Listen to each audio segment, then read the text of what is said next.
good, Daddy Brew, baby? What is up, YouTube? It's your boy Millzy, back with Hometown Commander, and we are back for another episode of Millzy Updates, the show where I update you on the main decks and test decks that I'm working with every now and then to show you what I've been working on and what I've been brewing around.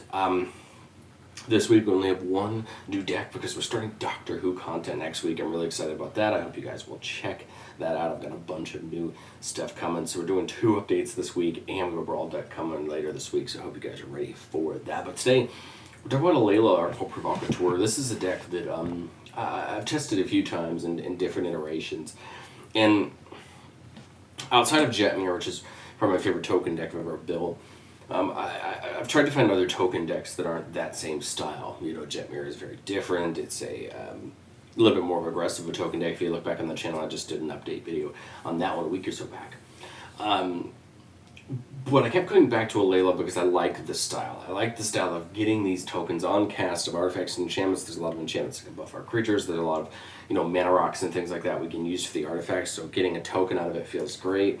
And I like the play style, which is getting a board flying Faeries, buffing them up, hitting our opponent for some damage. The most recent list with Wilds of Eldraine really only changed with a few cards as far as new cards go, but I think the philosophy of the deck really changed. In the past, I was trying to do too many artifact shenanigans, and I think what I realized very quickly was there's way too many of these +1/+1 in Vigilance or +1/+1, type enchantments that we can be just taking real advantage of. I had a recent game where I got to use Hallowed Haunting to its highest level, and I really enjoyed that. But I think at the end of the day, Alela is very good because it can set us up in the air, have great blocks for our opponent's stuff, and then eventually make an alpha attack being in the air to knock down our opponents. The main thing we got from Wilds of Eldraine was the new Faerie support. We're trying out Obira, and whenever a Faerie comes in under our control, each opponent loses a life. This makes a ton of sense because every time we cast those artifact or enchantment spells, we're getting a Faerie, so I felt like it worked pretty well. And then Tegwell, other Faeries get +1/+1, and when a Faerie we control dies, we draw a card and lose a life. The life isn't as important as you'd think it'd be because Alela has lifelink, and it's pretty darn easy to get her fairly big and start attacking and gaining some life back. But I think Tegwell is not a bad body in itself, and drawing the cards is important. There is a technical scenario where you could clamp a Faerie while Tegwell is out and draw 3 and lose 1. So there, that is an option if we get into that. I doubt it'll happen that much of the time. But again, I like Tegwell. The +1/+1 helps for 3 mana. That's a fair rate that you're going to play for any enchantment anyway. And to get the ability to replace those Faeries is a big deal, especially potentially after a board wipe. Zur was a card that was in the deck previously. I had taken Zur out when the deck was kind of playing more towards artifacts, but I think now that the deck's coming back towards enchantments, Zur makes a lot more sense. It gives enchantment creatures Death Touch, Lifelink, and Hexproof, and for 2 mana we can turn a non-or enchantment into a creature. Base power and toughness equal to its mana value. Turn all of our buff enchantments into creatures. They come out, have Death Touch, Lifelink, and Hexproof, and that actually protects them from getting removed. Of course, then they automatically come into the firing line when it comes to board wipes. But hey, this could be a way to make a bunch of our enchantments into creatures and hit it for a big attack if need be. And then the other new card, I went ahead and switched Demonic Tutor over to Beseech the Mirror. I wanted to see if it would make any difference, mainly because a lot of these enchantments that we really want, or these artifacts that we really want, are 4 or less anyway. I wanted to see if Beseech the Mirror would do more than just a straight-up D-Tutor, in the sense that for 4 mana, and sacking a token we probably already have. If not, we can sack an artifact or enchantment, and we have plenty of those running around. We get to go get a card, and if it's 4 or less, we get to play it for free.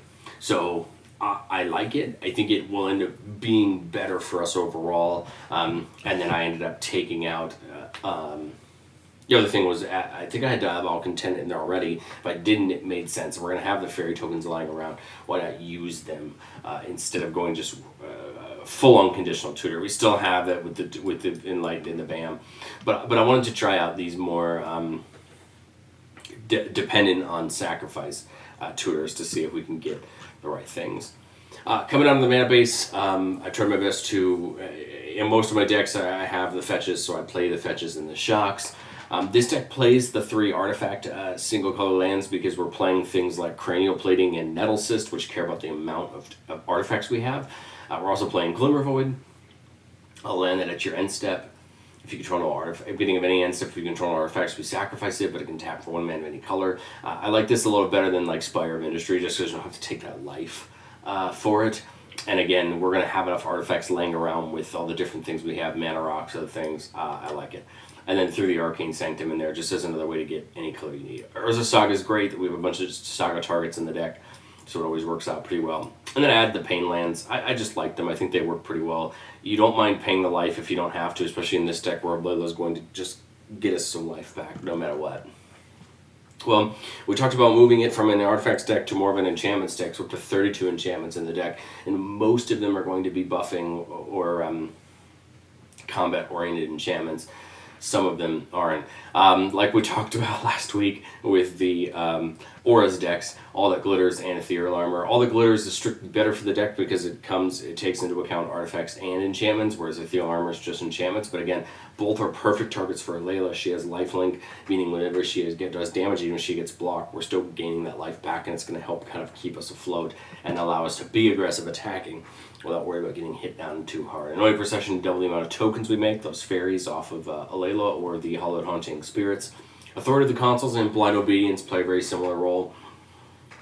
Try to slow our opponents down, get their things coming, their creatures coming and tap. Blind Obedience also makes their artifacts come and tapped. Of course, Authority of the Consuls gives us a life every time a creature comes into the battlefield under our opponent's control. But I like these 2 cards again. Start to lock our opponents down just a teeny bit as we build our state up.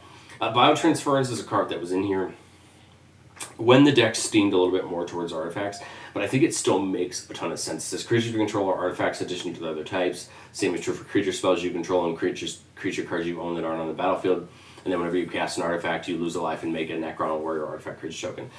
This is mainly in here again to pair with that Cranial Plating and that Nettle Cyst to make all of our creatures into artifacts, which bumps up Cranial Plating, bumps up that Nettle Cyst. The best part is with Cranial Plating, or for 2 black mana, we can attach it in instant speed. So if a Faerie or Alela gets through unblocked, dump the plating onto it and potentially just nuke someone out for a ton of damage if we have, that biotransference system going. Bitter Blossom, of course, just got that great reprint in the Enchanting Tales, and it's a perfect card here, giving us another Faerie every turn.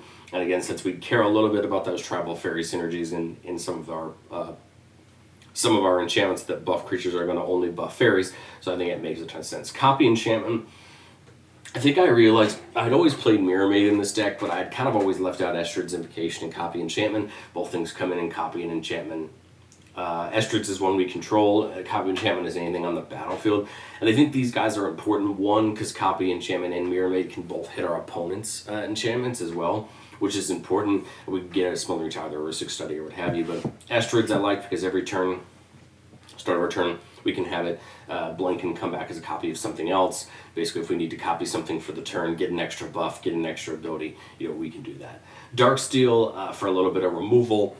Put it on a creature, it becomes an 0/1, loses all abilities. Good to lock down some creatures your opponents have. It can be really important. Etchings of the Chosen is a card that I actually first played in this deck in my time in Historic Brawl with it, and then I realized this card makes a ton of sense. When it comes in, you choose a type. Obviously, fairies get +1/+1, and then 1 sacrifice creature of the chosen type. Think of target creature you control indestructible on a turn. So basically, for a mana and sacrificing a fairy token, we give Alela indestructible, and maybe we can get around losing her to a board wipe or something like that. Favorable Winds, hitting all our flyers +1/+1. This is great because that's going to give all of our fairies automatically +1/+1 since they all come in the air. But Hallowed Haunting will actually, if we have enough enchantments out, we'll pick those spirits up into the air and then they'll get the buff from Favorable Winds. Flowering of the White Tree, giving all of our legendary creatures +2/+1 and Ward 1. This is mainly there for Alela to give her Ward 1. But of course, we talked about Orbira and Tagwell as well. We'll get that Ward 1. And then just everything else gets +1/+1. So again, 2 mana for a flat +1/+1 is a great rate. 3 mana for Glorious Anthem, just a flat +1/+1 everything. Again, these are the things that we get to put them down and get a fairy for the trouble, and then they pump up our board. Grasp of Fate for some removal when it comes in. Pick a non-land permanent each opponent controls and exile it till it comes till it leaves the battlefield. I like this as a good piece of removal in the right situation. Grave Pact was never a card I considered putting in the deck, but I think when it got reprinted in Enchanting Tales and became a lot more attainable for people, it was a card I was like, this makes a ton of sense. This means that basically, if I sacrifice one of my fairies to a skull clamp, or I do something with it, Phyrexian Altar, you know, the different things you can use to sacrifice your creatures to get value, my opponents will now have to sacrifice as well, and that will actually probably eventually lead me to better attacking situations where they're getting rid of their things too. Imprison in the Moon, another classic removal in blue of this of this aura style. Enchant creature, land, or planeswalker, and it turns into a colorless land with just tap colorless and loses all other card types and abilities. I like this because unlike Darksteel Mutation, where you can sacrifice that creature, this gets around that and makes it a lot harder to get around. You basically have to deal with the moon as opposed to dealing with the permanent it's attached to, and this makes it devastating on certain creatures or certain commanders. Inspiring Leader, a card that made its way out and I think needs to make its way back in. It says creature tokens you control get +2/+2 as long as we can control Alela, which is the goal anyway. This is a great card. It's going to buff every token we have. Flat +2/+2, and I think it's going to make them even better, especially the ones that are going to be in the air, getting hopefully around our opponents. Tangible Virtue, the classic tokens enchantment +1/+1 and vigilance to all of our tokens. Again, this is what we're trying to do: attack with the fairies and block with them if we can. Kindred Discovery was a card I was worried about. I was worried about too much card draw. If we're making 15-20 fairies, we're going to eventually lose to card draw, but I have not seen Kindred Discovery as much as you'd expect to see it in the deck. And so I was like, you know what, I'm okay with it. We can always not play it. And we can always try to play around it as well if need be. But I think it's worth the card draw, especially since it's on ETB or on attack. It'll help us get to the cards we need and take advantage. Legion Loyalty is a card that wouldn't, I think, to most people make a ton of sense for the deck. But there have been plenty of situations in the most recent block of games I played with Alela. There was 2 different games. One where I had Hollowed Haunting out, running and moving, and the other where I had a ton of fairy tokens, where I realized that Legion Loyalty probably would have won me the game on that turn, because giving all of my tokens Myriad, them coming in and getting all of the buffs that the other tokens are getting, are going to make them hit even harder. I had a realization with the spirits that they were all 6/6s, and remember that those spirits of Hollow Hunting are stars, where stars is the number of spirits you control, meaning that on the Myriad trigger, if I attack all 6 of them into one people, I'm getting all 6 of them attacking each other, and they all now magically turn into 18/18s, and now my opponents have to try to deal with 6 18/18s coming at them, and that just changes the dynamic. We have the instant speed way to get Legion Loyalty. I think it's a fun way to try to end the game, rather than just going for a Bolas's Citadel combo or whatever. I think it's just Legion Loyalty is more fun. It's what I want as someone who prefers more combat-oriented games rather than combo-oriented games. And so I just think the Legion Loyalty would be more fun. Michiko's a card that I love in so many of my other enchantment decks. Makes a ton of sense here because it gets +1/+1 for each artifact in enchantment you control. So it's going to count all of them. And then Michiko's on the back gets it for each artifact or enchantment, so it's almost always going to be a big. And then if we do get Zur out, of course Zur will give this lifelink, death touch, and so that'll be good as well. Mirror Maid we talked about with copy enchantment copying. Oubliette, kind of like Grasp of Fate in the sense that it's an enchantment that comes in and removes something when it comes in. But Oubliette's even better because it phases out the creature when it comes in. This is even better for people's commanders because when they phase out, you cannot put them back in the command zone. The bad part about Grasp of Fate is, you could put that thing back in the command zone if you nail somebody's commander with it. The thing with Oubliette is that creature phases out and does not leave the battlefield, so it cannot be put into the command zone, and you can hopefully just lock someone's combo piece or someone's commander out until you can deal with the rest of their board. Paladin class is a pretty cheap card in most senses, but I like it because one, it's a 1-mana token. If Alela's out, we want enough of those that we can get if need be. That's why we try to play things like Authority of the Consuls and Blind Obedience, even if we're late enough in the game, because they're still going to be worth those tokens.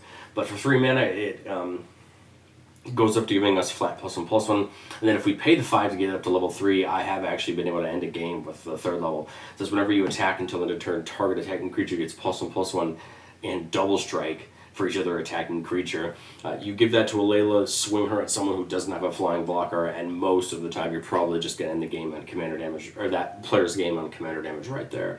Yes, it is an 8-mana investment, but you do it over multiple turns. You take advantage of the +1/+1 boost, And that spells your opponent's costing one more during your turn can actually get someone. Most people don't think about that kind of stuff. Most people just leave open the exact amount of mana they need to take care of your thing. I like Paladin class because if someone's expecting to do it on your turn in response to something you're doing, it may force them to make a different decision. Path of Bravery is a card that I had used in previous decks a long time ago, but I feel like it felt right for this deck where we're always going to be gaining some sort of incremental life with Alela. So as long as your life total is greater than or equal to your starting life total, creatures you control get +1/+1. That's pretty cool.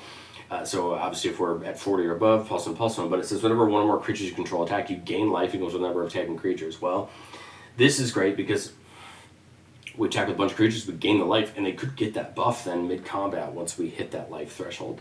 I'm not sure if this is the best enchantment in the world, but again, if the goal is to go wide and hit people in the air with tokens, I feel like Path of Bravery gets us down that path. Radiant Destiny, one of my favorite cards from all of Ixalan. Come in, choose a type. Obviously, we're choosing fairies. Those creatures get +1/+1, and if we have the city's blessings, meaning we have 10 permanents on our battlefield, and if we do ever at that point when this is out, we get to keep it for the rest of the game. They also have vigilance. So this is a 3 mana +1/+1 in vigilance for all of those creatures. Again, those fairies in the air are going to then hit hard and be very good blockers for us, and I love that for 3 mana. Rally the Ranks comes in, choose a type. Those creatures get +1/+1. Again, 2 mana.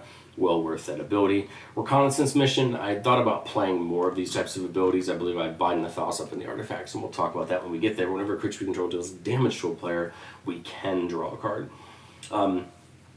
I would probably not play it if it said you automatically draw a card. The only reason is if I have 15 fairies that hit, I don't know that I necessarily want to pick up 15 cards. What I like about Reconnaissance Mission is on the right attacks, you can get those cards if you need them. Sphere of Safety, again, we're trying to plan this enchantment game plan, so why not limit the amount our opponents can attack us? We already have great blockers most of the time. This deck is very good at leaving a few fairies that are 3/2s or 4/3s up that are just great blockers. But why not make it even harder for our opponents to attack us or to deal with our threats? And then a new card from Wilds of Eldraine that I'm excited to try that I've yet to see in the deck yet is Virtue of Loyalty. The adventure side gets us a knight, which isn't a bad thing. Of course, we don't mind the creature tokens. We have lots of things that care about that. But I care more about the second side, which is the beginning of your end step, put a +1/+1 counter on each creature you control, then untap them.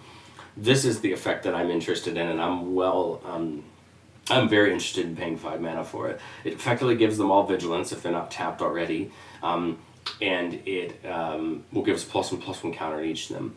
The only thing that this could do, which I'm not taking much advantage of, would be if I was using the tokens to convoke spells, I could technically untap them with Virtue of Loyalty and still give them the token. I'm not building into that, but that would be potentially a way to build into that later if that's something that I want to do. As far as the artifacts go, we'll talk about our non-mana artifacts first, and then we'll talk about the mana rocks. Binding of Thassa, which is very similar to Reconnaissance Mission, where whenever a creature we control deals combat damage to a player, we can draw a card if we want to. But for 2 mana, it says creatures your opponents control attack this turn if able. What I like about this is you could force one of your opponents to make a bad attack potentially, or force their creatures to attack when they maybe don't want them to. And that's important because I think we get very safe in this, I don't have to attack this turn, I can just wait mentality, and this may just force them to do that. Coat of Arms, one of my absolute favorite tribal pieces as far as combat goes. The Coat of Arms has an upside and a downside. The upside of Coat of Arms says each creature gets +1/+1 for each other creature that shares a type with it on the battlefield. This isn't each creature we control, this is every creature. So there could potentially be a matchup where Coat of Arms does bite us in the butt because someone else is playing a tribal deck with enough creatures to make Coat of Arms worth it.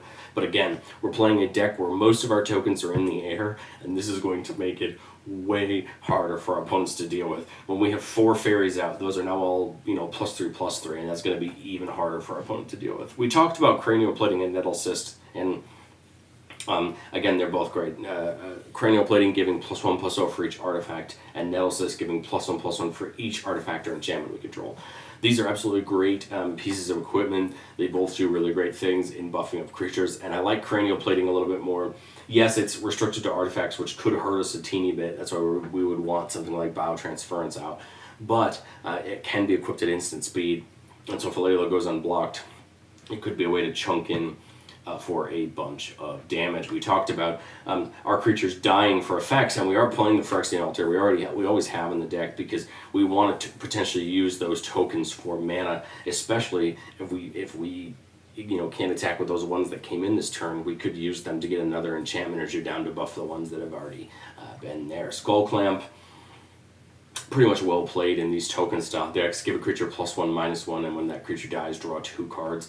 Now, as soon as we start putting pump enchantments on the board, Skull Clamp becomes a non-go, but I think we're okay with that. I think we want to use Skull Clamp when we can use it, and when it becomes inefficient anymore, I think that's fine. The other thing I really like about Skull Clamp is it is searchable off of Urza's Saga, and that is important. If at the beginning of the game we don't need the Soul Ring, we'd much rather have the Clamp. Let's go get the Clamp and start using it. Swiftfoot Boots is mainly here to protect Alela.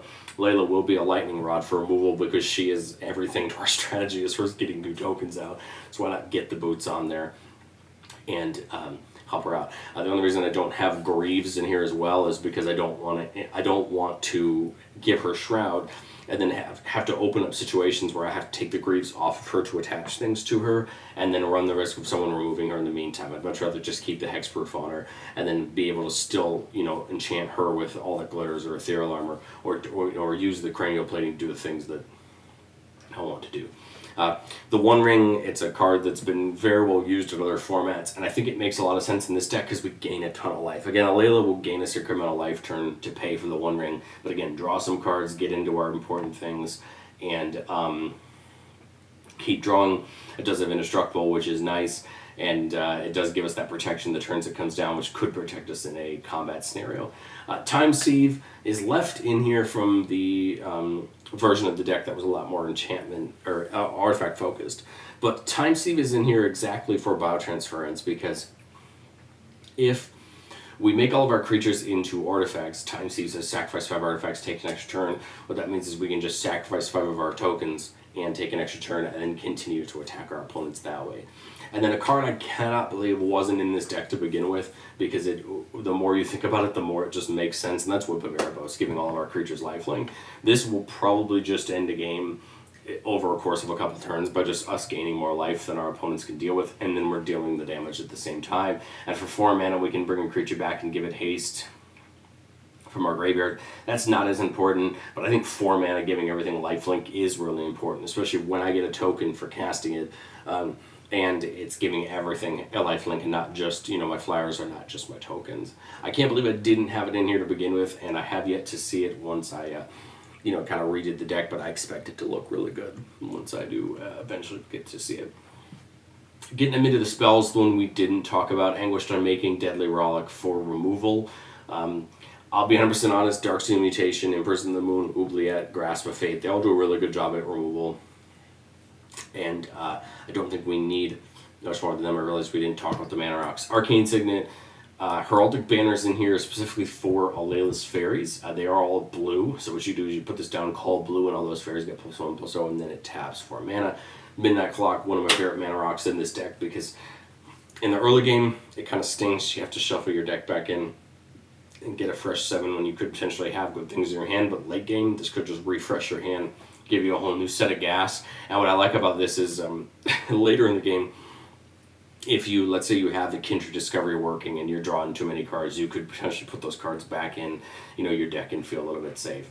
Mox Amber, again, we're always going to be trying to have Alela out, so Mox Amber is great. It's also a 0-cost artifact, so it could be a free token as soon as Alela comes down. Mox Opal, we should kind of always have 3 artifacts out, especially since we're playing not only the mono colored artifacts lands, but we are playing the dual artifact lands as well. So we should have enough artifacts to pretty much always hit Mox Opal if need be. Soul Ring, our 3 talismans, and I apologize, that's our Mana Rocks. I have thought about bringing in like Decanter of Endless Waters or Chromatic Lantern or things like that. I just have yet to need them yet. The deck always seems to do pretty darn well on mana, so if in the future we ever find those ratios aren't working out so well, maybe we'll push another Mana Rock in. Clever Concealment, Flawless Maneuver for protection. Clever Concealment still remains one of my favorite protection spells of all time. Being able to convoke your creatures to pay for it is really important. If you don't have the mana, this can protect you in a lot of jams, especially if we can give all of our tokens Vigilance. Then we almost have free Clever Concealment. You just phase out all of your non-land permanents, And other than opponent running you down in combat, it's going to basically probably just save the game for you. Save you from getting wiped, save you from getting bounced, and just protect your board. And then Flawless Maneuver, of course, when Alela's out, free indestructible for all of our creatures. Again, great, I love it. And it could potentially help us out with a board wipe. I most often find myself casting Clever Concealment in response to a board wipe, and especially an exile board wipe, because there is no way to get those tokens back. Obviously, if we blink the whole board, then the tokens go away. So phasing out is even better because we get to keep those tokens and get to keep them safe. Raise the Palisade was a card from Lord of the Rings that feels perfect for the deck. Most of our creatures in those tokens are fairies. Again, we might run into the situation where we raise the Palisade with an active Hollow Hunting out, but I think we're willing to take that risk, because bouncing everyone's creatures back to their hands where they're not going to be playing a ton of fairies, and then we have a free attack in, feels really good. And hey, if you hit the one matchup where you hit an opponent who's playing a fairy deck, we're still going to go wider than them anyway, and I don't think we're worried about it. Notorious Throng works really well with Bitter Blossom. So it says create X/1/1 black fairy rogue creature tokens with flying, where X is the damage dealt to your opponents this turn. If the prowl cost was cast, we get to take an extra turn. And the prowl says we can cast it for its prowl if we dealt combat damage to a player this turn with a rogue.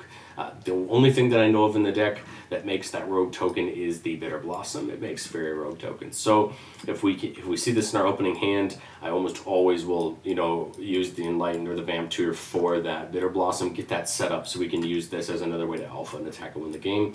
And then my board wipe of choice is Supreme Verdict. There's plenty of other choices. Farewell would make a ton of sense. I think there's plenty of choices for board wipes, right? You have your cash, your old school Wrath of Gods.